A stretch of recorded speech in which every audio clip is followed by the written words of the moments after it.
it's not the same, but this is kind of like when they drafted Randy Moss in '98, and then the next year we had to draft 3 corners. Now, one of them, Chi-Town Mike McKenzie, was the only one that panned out.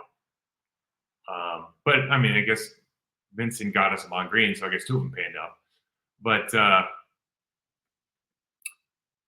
we're going to have to keep him. We just got McKinney, and we just drafted Bullard, but right now you just see the balance of power in that particular area of the field. If they have a quarterback that can throw, which we didn't think they did, that particular area of the field, like they're net better than we are. We have to come up with some solutions. Probably in this game, we thought it was going to be the pass rush. I certainly did. I'm constantly shocked when I watch Rashawn Gary and Ed O'Neill, and Rashawn Gary runs over the top or gets blocked. I'm constantly shocked. And O'Neill's a good player.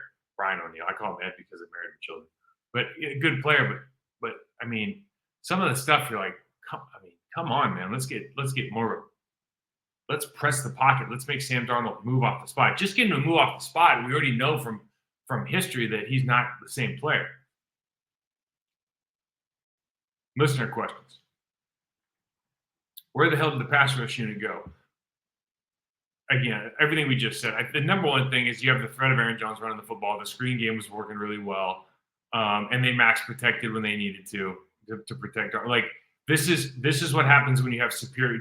Addison is a superior wide receiver, and Jefferson's obviously all world. So when you have, they don't even have was it Hawkinson, the TJ Hawkinson, the tight end.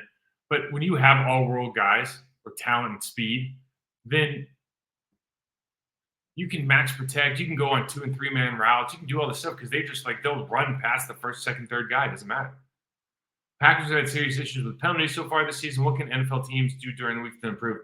This is actually a really good question because it's happening everywhere. And what I think happens personally is the NFL does this is we're in the brand management or brand development cycle of the National Football League right now, right? We went from draft and develop to free agency to to player development to now this is like NFL brand development. How much money can we churn out? We don't mind hurting the game, and then we have to recycle at some point when it's not good enough. The NFL does a good job of coming up with like this year they wanted to help the pass rushers, so like they're making sure the tackles are closer to the line of scrimmage. They're calling a bunch of nonsense. They don't call against the Chiefs, but they call against everybody else.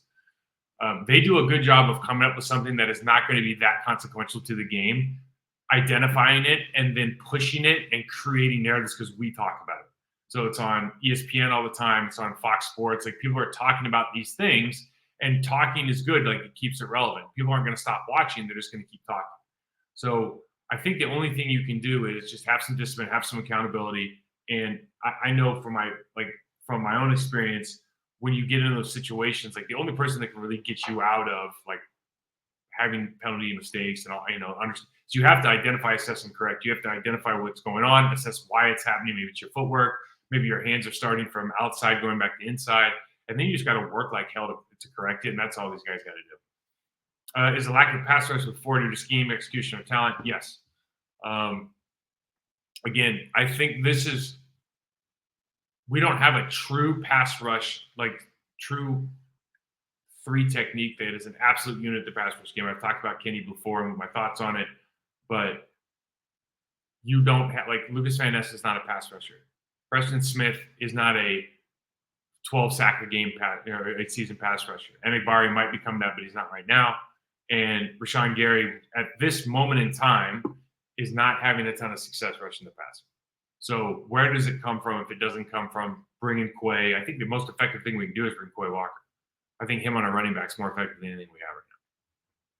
I'm curious about what you think about LaFleur's leadership. Oh, that's interesting. He often loses shit, whether it's a ref or player. Okay. Holmgren had a temper. I would have never considered his sideline demeanor as anything but just part of his personality, and I don't really have a thought one way or another that reflects leadership. Now, everybody's got a different way and a different style of coaching, of dealing with the sidelines, of dealing with officials. I don't think Matt LaFleur, in my estimation, has done anything that I haven't seen from other good coaches in the National Football League. Again, people have different ways to handle it. I think You don't see a lot of ex players that are coaches, and I'm sure you can find one. But when I think about the ex players that are coaches that I know right now, you think of like Vrabel. I know he's not coaching right now, but you think of D'Amico.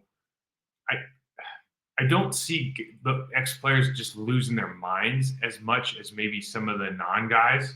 And I just think it's a different way to handle your business, and it's maybe a demeanor thing. I don't know what the impetus for that is, but it's kind of an interesting thing to think about. But yeah, I think LaFleur. Look, I think he's been doing a hell of a job. Sometimes it's not his fault the field goal kicker is not making field goals, and it's not his fault that his quarterback got hurt and his timing was off the receivers. Like that stuff happens. You're still calling a good game. Like they didn't get out. Everybody gets out schemed a handful of plays. You're not getting out schemed. Sam Darnold's on one right now. The Minnesota Vikings are on one right now. Things are just working for them. Stuff. Is our front four good enough to go? There's a lot on this. I know our Vikings have 2 good tackles. Their interior line is not as good. It seemed like we didn't. Yeah, same answers. Oh, here's a good one. What is Van Ness doing wrong that he can't earn more snaps than Smith? Smith's a better player. He's not doing anything wrong. He was a first-round draft pick at 13 who's a project. And so we have expectations for him that are not fair to him. Maybe he turns into, all-pro Aaron Campman. But, when Aaron came in, both Iowa kids. I think Lucas Van Ness is a better natural athlete than Aaron. But I'm trying to position this because Aaron wasn't a great player until he was. He wasn't a great pass rusher until he was. And Lucas Van Ness has done nothing wrong. He just is a hardworking player that has to still become a more elusive, more dynamic pass rusher if he wants to kind of earn that first round status. And it's certainly not to say that he won't do it. And quite frankly, he's in a great place to do it. But these things take time. I just don't think he's as good as Preston Smith. Thoughts on Sean Ryan looking real good 2 games in a row? Oh. Well, yeah, Jordan Morgan getting hurt probably is the best thing that could have happened for Sean Ryan because you're going in and you're playing the whole game. And I do think that helps. I don't know that you look real good against Tennessee. But I get your point. You're not pointing to the film and going like, oh, that's the reason, right? I kept saying too much. The more that we run gap stuff, the more that we run doubles, the less that we run single block zone, or the less that we run zone on the backside where he can get kind of washed down. I think that he's pretty decent in pass pro. I thought that last year. He can improve on his hands, but I think he's pretty decent in pass pro. For me, what he lacks is some violence on his second step when he goes into contact, particularly on the backside of things. And so if you're just practicing that every day, you're an athlete, like you can get better at that real quick.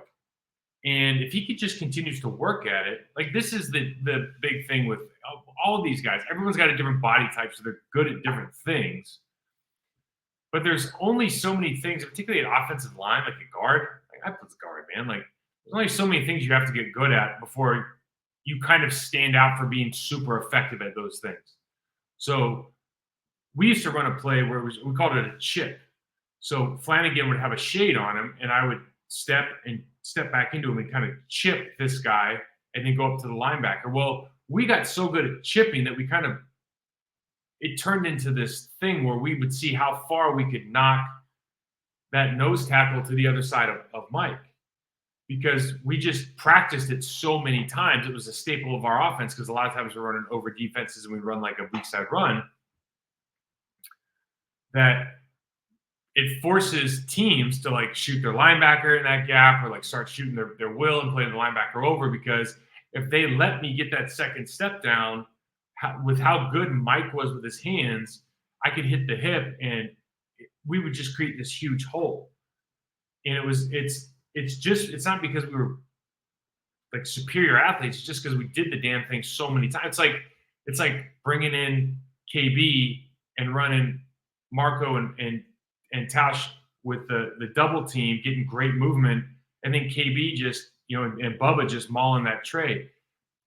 If you practice that stuff enough, I'm not saying it doesn't matter who's in there, like KB being 350 help, obviously. But for the most part, those reps, like you get better at certain things from doing them over and over and over again. And that's why you see a lot of these offenses, we think they're doing a bunch of different stuff, and they're not. Like the Lions doing the same thing almost every damn play. They got 4 plays probably. That, when you break down, like how many plays do you really have that you have to learn some new footwork? It's like 4. Everything else, all the window dressing is different, but that's it. So I'll be honest with you, I don't really know who we're playing next week. I know that we need to win, and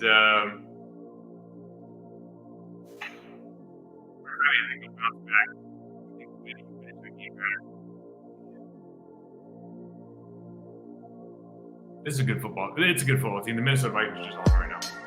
Here's the deal. I appreciate you. Michael OCT on Twitter, Process to Perform, Instagram. Subscribe, rate, review. See you guys.